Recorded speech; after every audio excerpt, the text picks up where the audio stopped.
የሴራቪ የትኛው ማጽጃ ለቆዳው አይነት ወይም ለቆዳ ችግሮ የተሻለ ነው? ሰላም፣ ዶክተር ትንሳኤ ነኝ። ሴራቪ ብዙ የተለያዩ ማጽጃዎች አሉት እና የተሳሳተውን መምረጥ ቆዳው በጣም ደረቅ፣ በጣም ወዛም እንዲሆን አልፎ ተርፎም ብጉር እንዲፈጠር ሊያደርግ ይችላል። ስለዚህ በዚህ ቪዲዮ ስለ ሴራቪ ማጽጃዎች በሙሉ እንመለከታለን።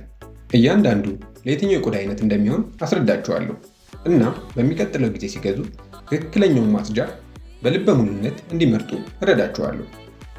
ነገር ግን ስለ ምርቶቹ ከመነጋገራችን በፊት በመጀመሪያ መመለስ ያለብን አንድ አስፈላጊ ጥያቄ አለ። የቆዳው አይነት ምንድን ነው?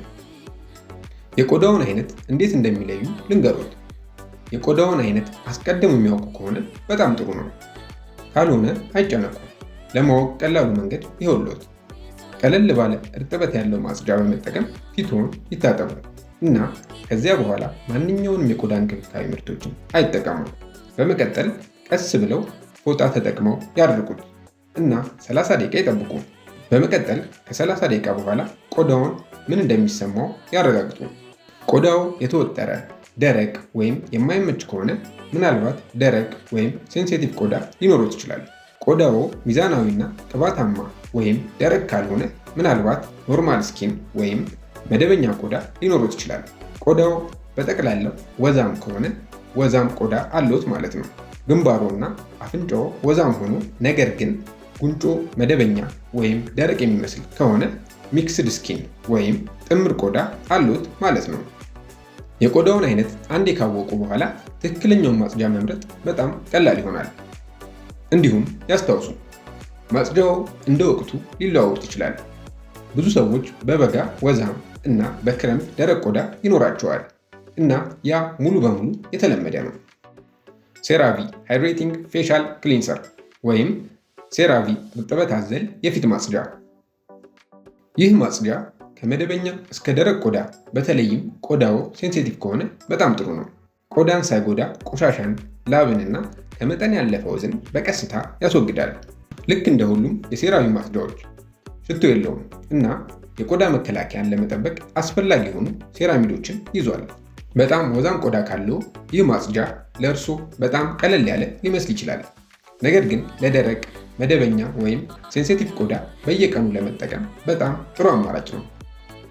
ሴራቪ ሃይድሬቲንግ ፎሚንግ ኦይል ክሊንሰር ወይም ሴራቪ እርጥበት አዘል አረፋማ ዘይት ማጽጃ። እርጥበት ያለው ማጽጃ እንኳ በጣም የሚያደርቅ የሚመስል ከሆነ ይህ ለእርሶ ነው። እርጥበት አዘል አረፋማ ዘይት ማጽጃ ከደረቅ እስከ በጣም ደረቅ ቆዳ ላሉ የተዘጋጀ ነው።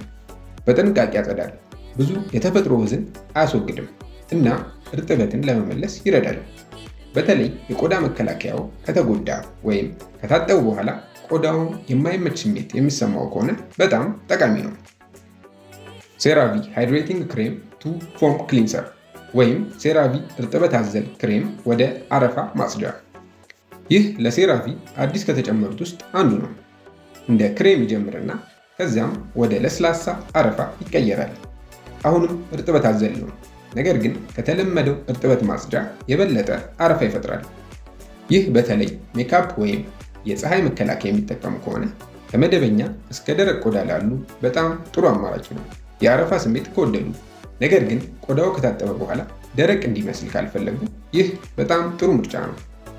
ሴራቪ ፎሚንግ ፌሻል ክሊንሰር ወይም ሴራቪ አረፋማ የፊት ማጽጃ። አሁን ስለ ወዛም ቆዳ እንነጋገር። ከ30 ደቂቃ ሙከራ በኋላ ቆዳው በጠቅላላ ወዛም የሚመስል ከሆነ አረፋማ የፊት ማጽጃ ለእርሶ በጣም ጥሩ ሊሆን ይችላል። አረፋማ ማጽጃዎች ከመጠን ያለፈ ወዝን በማስወገድ ረገድ በጣም ውጤታማ ናቸው። ይህ አሁንም ሴራሚዶችና ሃያሉሮኒክ አሲድ ይዟል፣ ነገር ግን በጥልቀት ያጸዳል። ደረቅ ወይም ሴንሲቲቭ ቆዳ ካለው ይህ ማጽጃ በጣም ጠንካራ ሊሆን ይችላል። ነገር ግን ለወዛም ቆዳ በተለይ የአካል ብቃት እንቅስቃሴ ካደረጉ በኋላ ወይም በቀኑ መጨረሻ ላይ በጣም ጥሩ ይሰራል።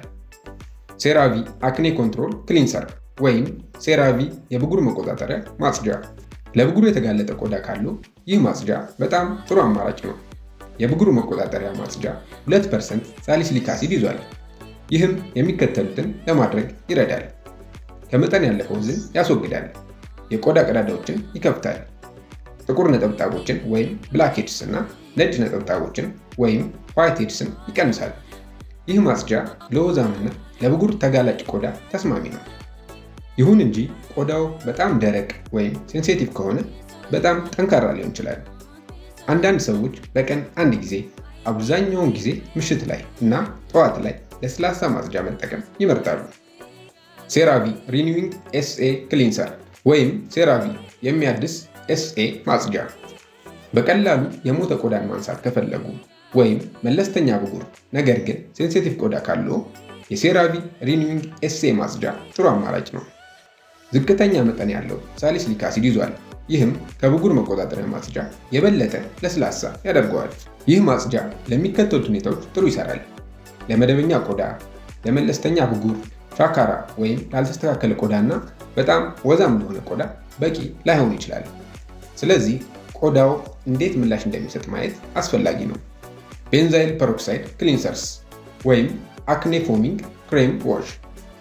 ሊጠቀሱ የሚገባቸው ሁለት ቤንዞይል ፐሮክሳይድ ማጽጃዎች አሉ።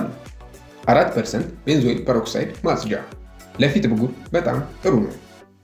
10% ቤንዞይል ፐሮክሳይድ ማጽጃ ለሰውነት ብጉር በጣም ጥሩ ነው።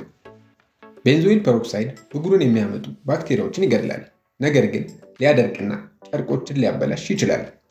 ሁልጊዜ በደንብ ይታጠቡ፣ ነጭ ፎጣዎችን ይጠቀሙ እና በምሽት የሚጠቀሙ ከሆነ ደግሞ ነጭ ትራስ ልብሶችን ያስቡ። ማጠቃለያ፣ ስለዚህ የሴራቪ ማጽጃዎችና የቆዳውን አይነትና ስጋቶችን መሰረት በማድረግ ትክክለኛውን ማጽጃ እንዴት እንደሚመርጡ የተሟላ አጠቃላይ እይታ ነው። ዛሬ አዲስ ነገር ተምረዋል? ማጽጃዎችን ለመቀየር እያሰቡ ነው? ከስር ባለው አስተያየት መስጫ ስር ያሳውቁኝ። ላይክ፣ ሰብስክራይብ ማድረግና የደወል ምልክቷን መጫን አይርሱ። ሰላም ለእናንተ ይሁን።